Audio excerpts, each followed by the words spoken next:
Hi, welcome. This is the Chapter 13 review. Part 1, we'll be looking at the experiments and the basic structure of DNA. Okay, the beginning of this chapter starts off with a series of experiments that are important because they show us how to study DNA. What we want to know about these experiments is who did the experiments, what they discovered, how they did it, and why it's important. Okay, so this is the who, what, how, and why of the experiments. The experiments we'll look at here are labeled 1 through 6. We'll start with the first one with Frederick Griffith. So Frederick Griffith, this is the first experiment. That's the who, Frederick Griffith. What he discovered is something called a transforming factor. How he did this was he looked at smooth, which are virulent strains of a bacteria, and rough, which are non-virulent strains of a bacteria called Streptococcus pneumoniae. Why he did this? Why it's important that you know this is that he determined that a chemical substance can be passed from one cell to another cell and that it can transform that cell type. Basically what we're saying is it passes information along and that new cell can use that information to change or transform. So here's his experiment. He started off using either smooth or rough strains of a bacteria. Smooth or rough just means what they look like on a petri dish. If they're smooth, it means they're virulent, okay? And that's because these bacteria actually have a capsule around them. If you look inside this beaker here, you see these little blue dots. Those are the individual bacteria, and the red around them, that's a capsule. And a capsule protects these bacteria from your immune system, so they can cause infection, and it can kill the mouse. So the capsule is an outer structure around a bacteria that can protect it from your immune system. The smooth strain have a capsule, so when they grow, they look smooth. When you inject these smooth, virulent, which means the ability to cause disease, into a mouse, what happens? The bacteria kills the mouse, and what's important is he was able to re-isolate living S-strain cells from the heart of this mouse. So you inject it with live, virulent bacteria that have the S-strain, it kills the mouse, and you can re-isolate those same bacteria from that same mouse. Okay, great. We knew that would happen. Now he takes non-virulent, the R strain. The R strain, if you look at these bacteria, they all are missing that capsule. There's no capsule, so they're not pathogenic. When these little bacteria get inside the mouse, their immune system is going to find the bacteria and kill them and help save the mouse. So when you inject these live, what we call R strain, or non-virulent, which means non-pathogenic, they don't cause disease, the mouse doesn't die. No bacteria are isolated because the immune system kills them all. So Frederick Griffith, he knew all that. He was a physician. He understood some basic microbiology. This is where things get interesting. So now what he does is he takes S strain right here and he kills them all in the flame. Okay, so when he does that, all the bacteria kind of break open and die. But all their little bits and pieces are there. They're just dead. So he takes all this media, this broth here that has these bacteria in it, he injects that into the mouse. So all the bacteria are dead. He's injecting the mouth with dead S bacteria, but they're dead. When he does this, what happens? Nothing. The bacteria are dead, so the mouse doesn't die. No big deal. Okay. Now, what he does, he takes a beaker that has dead S in it, dead S strain. Okay. You see those right here. And living R strain. Okay, so live R strain. If you inject live R strain into a bacteria, it shouldn't kill them because the R's are not pathogenic. We saw that over here. Live R, the mouse doesn't die. Okay, now we mix live R with dead S. Okay, we know dead S strain, the mouse doesn't die either because all the pathogens are dead. But when you mix these two together, it kills the mouse. So the question is, what's happening? Well, the way you find this out is you take a sample from the mouse and you see what type of bacteria are present. And when he did this, what he found was there was actually living S strain bacteria. There was live S bacteria, live pathogens. Well, let's think about it. We injected live R strain and dead S, but somehow those R ones that are non-pathogens were transformed into living pathogens, S strain. So what we can say here is Frederick Griffith discovered some sort of transforming factor was being transmitted from these dead guys to these living ones, and it transformed them into living S strain. What we can say now is that transforming factor was DNA from these dead cells was released. These non-pathogens took up the DNA and they learned from that DNA how to make a capsule to survive inside the mouse. That's the transforming factor. So that's the Griffith experiment. The next experiment is by Avery. And what he did is he confirmed that DNA is actually the transforming factor. Now this Griffith's experiment we just learned was before we knew what DNA was. Okay, he just knew some information was passed from these one cell types to the other cell types. What Avery did was he confirmed, or he helped decide that DNA was the actual transforming factor. Again, he was working with the same smooth and rough strain bacteria. Let's take a look at the experiment. So here's the experiment, and what Avery did was he started with killed S strain bacteria. He took these are pathogens, remember, they're virulent, and he killed them with fire. They're virulent.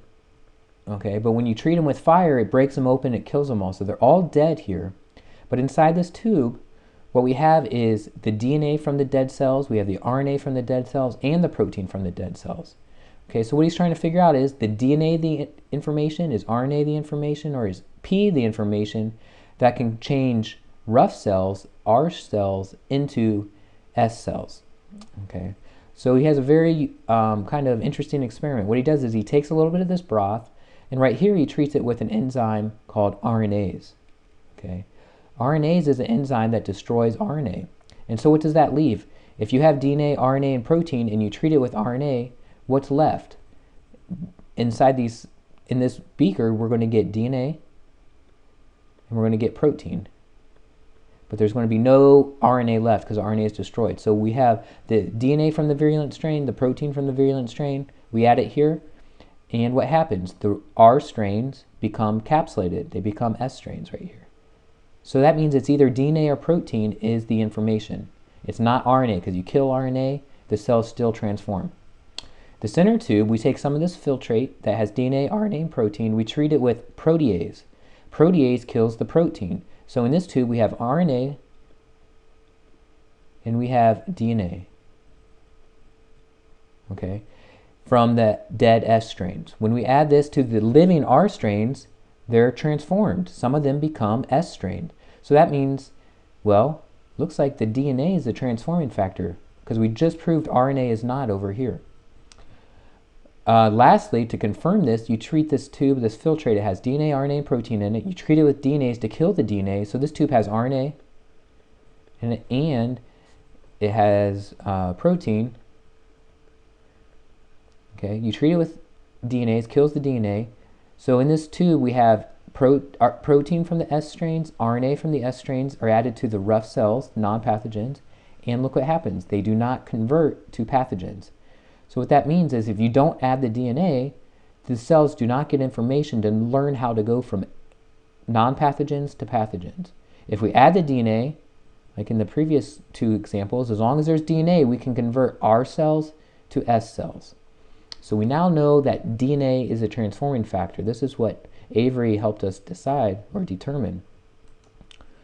We had another experiment that helped further confirm that DNA specifically, not protein, is the genetic information. So this experiment was performed by Hershey and Chase, and sometimes it's called the blender experiment. And they worked with a very specific type of virus called a bacteriophage. And a bacteriophage is a virus that infects bacteria. Okay, and let's take a look at this experiment.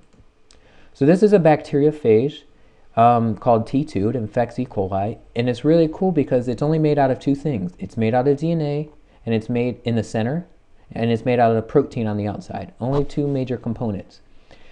And so what happens is when the phage infects a bacteria, it lands on the surface and it injects information into the bacteria to convert that bacteria into a virus or bacteriophage making factory. So now the bacteria starts making lots and lots of these bacteriophage, and it releases them, and they go infect other cells. So what they did is they knew this is how they infected it, and it makes sense if this bacteriophage is going to convert this cell into a virus or a phage-making factory, it has to inject the information.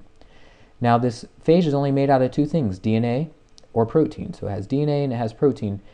So whichever one of these, if protein's the information, the protein will get injected. If DNA is the information, DNA will get injected. And so that's what Hershey and Chase wanted to figure out. Which of these two components, the protein or the DNA, is injected into the cell. And if you figure that out, you can tell what the actual information molecule is. So the info is going to be stored in either DNA or protein. We don't know yet. We have an idea, it's DNA. So what they do is they label the proteins with an isotope of sulfur called S35, sulfur 35. And it's a good way to label proteins because there's no sulfur in DNA. So now the proteins are detectable. We can tell, do they go inside the cell or do they stay outside the cell? Next, we label the DNA with P32, phosphorus 32, because there's no P in protein. So this will only label the DNA. And we can say, does the DNA go inside the cell or does it stay outside of the cell? If we take a look at the experiment, this is how it's set up. On the left, we have cells where only the DNA is labeled. So we label DNA with P32. So here's a bacteriophage. Inside the DNA, it's labeled with P32. So we can follow the DNA. We mix the bacteriophage with the bacteria. We allow all these little phages to land on the surface and inject the information. Then we blend them. The reason they blend these is to separate these bacteriophage from the surface of other bacteria. So they'll be injected, they'll be on the surface, they'll inject information inside the cell. We blend them and that separates them from the bacterial cell. So inside the blender we have a mix of these cells in the bacteriophage. We then take some of this blender liquid and we spin it in a centrifuge. And when it spins, the bacteria are really heavy and they'll fall to the bottom of the tube. The bacteriophage are very small and they'll stay in the liquid portion, right? So if we see all the bacteria at the bottom, they'll form a visible pellet. Okay, it looks like debris at the bottom of the tube. Now if this tube, if the pellet has P32 in it, we know the DNA from the phage was injected into the bacteria. Then these bacteria all fall to the bottom and we can say, well, they're red, and that means the P32, which isn't really red by the way, is in the bacteria at the bottom of this tube. All the bacteriophage at the top are empty. They have no more DNA inside of them. So if we look inside of a bacteriophage, there's no DNA because they've injected it into all the E. coli cells at the bottom. Okay, E. coli very heavy, so it falls to the bottom. The phage stay in the liquid. So this looks like, hey, these phage are injecting DNA into the cells because that DNA has the information to make these bacterial cells into phage-making factories. On the other side, if we label the protein, so now look at the protein component of this phage. It's all blue to represent S35. There's no sulfur in the DNA, so only the protein is blue. We mix this phage with the bacteria. They land on the surface. They inject the DNA, but we're monitoring the protein this time. And the protein doesn't go into the bacterial cells. So we allow these phage and bacteria to land on each other to initiate the infection. We blend them to separate the phage from the bacteria. Then we separate them by centrifugation. All the bacterial cells fall to the bottom, okay? And the bacteria here do not have the labeled phage protein. All the labeled phage is found in the liquid, and that's because inside the liquid there's empty capsids, there's empty bacteriophage. They have no DNA inside, but all the protein is labeled, and so we can detect this labeled protein of this virus in the liquid portion. So this confirms that the bacteriophage use DNA as their information. So this is further evidence that DNA is the transforming factor. DNA is the information molecule, not protein. The next experiment helps us to understand the structure of DNA. So we now have an idea DNA is the transforming factor. Now we want to show that it is, what is its structure? So two important scientists here, Rosalind Franklin and Maurice Wilkins, performed X-ray crystallography to determine the DNA structure. The way this works is you form a crystal of a DNA sample. Okay, the DNA sample is a crystal. You shoot X-rays at it, and the X-rays, when they hit the molecule, they diffract, and they will be collected on a X-ray film, and they give a certain pattern. And if you know how to interpret this, you see this characteristic pattern that tells us that DNA is a helix. So from Rosalind Franklin and Maurice Wilkins, we now know DNA has a helical shape. All right, the next major experiment, 5, was performed by Watson and Crick. Not necessarily an experiment, but a modeling situation. So Watson and Crick, they knew some stuff. They knew DNA was a helix because of Rosalind Franklin and Maurice Wilkins. And they also knew DNA was made of 2 strands. So they had an idea that it was a double helix, more specifically. They knew the 2 strands run in opposite directions. And from another guy, Chargaff, they knew that the amount of purines equaled the amount of pyrimidines. So an easy way to get the amount of purines that equal pyrimidines is to have base pairing rules, where A always pairs with T and G always pairs with C. So what they did is they took all this information and they started to make models of the actual DNA. And there was one best solution that said how you could fit the bases and the sugar phosphate backbones together, having two strands in a helical shape. And by working with these little structures, these models, they came up with the structure of DNA as a double helix with anti-parallel bases or strands, with the bases on the inside and the phosphate on the backbone. So here's the DNA molecule. If you look on the left and on the right, we have that backbone. The backbone is a phosphate sugar, phosphate sugar, phosphate sugar, phosphate sugar. That's called a sugar phosphate backbone. Okay, both strands, the backbone, they're covalently bound. This phosphate links one sugar, a deoxyribose, to the next deoxyribose. Okay, it's called a phosphodiester bond. It's very strong, it's covalent, so the backbones of DNA are very strong, they're covalently bound. The center is where all the bases is, the nitrogenous bases. There's a T and an A, a G with a C. Hydrogen bonds, you see those dotted lines? Hydrogen bonds are weak, and that's important because the DNA has to open up so we have access to that information. So the backbone is strong, covalent bond, the sugar phosphate bonds, the inside nitrogenous bases are more weakly held together by hydrogen bonds. The other thing we know is that DNA is anti-parallel, which means it runs in opposite directions. So this strand is running in one direction, you see by the arrows. The other strand's running in the opposite direction. How do we know this? Well, we have what are called a 5' and a 3' end. 5 with this little apostrophe means 5'. Where the 5' end, there's a phosphate. See the phosphorus phosphate group. The 3' end has a OH. So down here we have an OH, and it's called a 3' hydroxyl. So we always have a 5' phosphate and a 3' hydroxyl. So one strand's running 5' to 3' from top to bottom.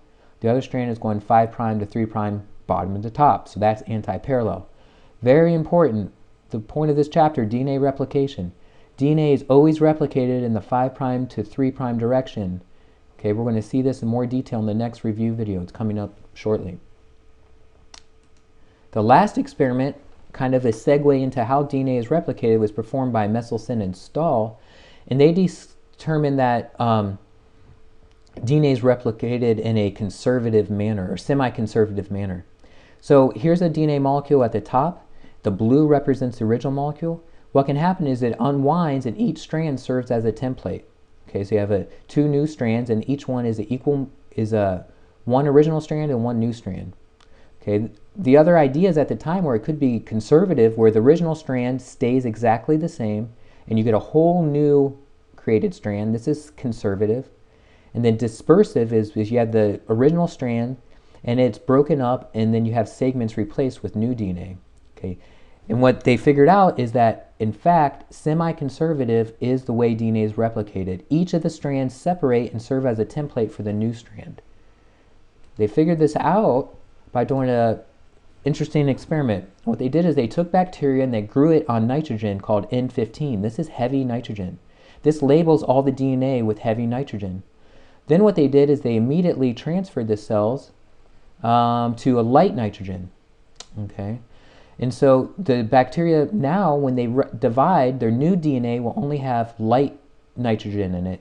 Okay, the original DNA all has heavy DNA. So the parent DNA, we can isolate it, we put it in a centrifuge, and it all falls to the bottom because it's very heavy. After these cells divide, so this is the light DNA, these are the parent DNA, if you see at the bottom. It's all heavy, N15. After they divide, when they're in the light media, one of the strands is heavy, the blue strand, or the red strand, is light. So when they divided in here, they kept their blue strand, and they made a new daughter strand from the light media, okay? And so we have intermediate. It's not heavy, it's not light, it's in between. When we put that in a centrifuge, we get an in-between band, okay? That's after 20 minutes. Now what happens when these guys divide? If it is semi-conservative, we should see a specific pattern. Okay, so look what happens. When this strand divides, and it's in the light media, this blue strand will come up here, it'll be single-stranded, and it'll be filled in by new bases. When it's filled in, it'll be filled in with light nitrogen, because that's all we have. the original parent red strand will separate and it'll form a wholly light piece of DNA. Okay? And so what we have is, we still have the intermediates. Okay, that corresponds to right here. But we also have a new version of DNA that shows up here. It's all light. Okay?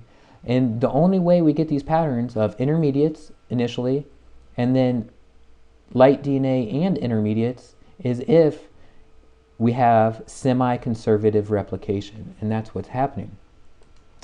So if we look at it, and this is the overview, semi-conservative replication, you start with a parent, it's all heavy. After one replication, you get intermediates. They're both heavy and light, and so we see an intermediate sort of weight or mass of these bands in the centrifuge. Then when they divide, after another 20 minutes, we have this pattern. We have the intermediates, marked with an I, and then we have these two in the middle that are all light, and we have another intermediate. And these show up in our banding pattern. We have intermediates, and then we have light bands. Okay, so this means semi-conservative replication is occurring. If it was conservative, when we start with the parent over here, it would give a light DNA or a heavy DNA, and it would give a light DNA, but it would give no intermediates. But we see an intermediate band in our centrifuge, so that means it's conservative replication is not happening. If dispersive replication was happening, we'd start with a heavy parent, and we'd only get intermediates. And as these intermediates continue to divide, the amount of heavy DNA would decrease, and we would lose intermediates and have increasing amount of light. And that's not what happened either. So the results are semi-conservative replication. And that's the review for the experiments. We'll look at DNA replication in more detail next.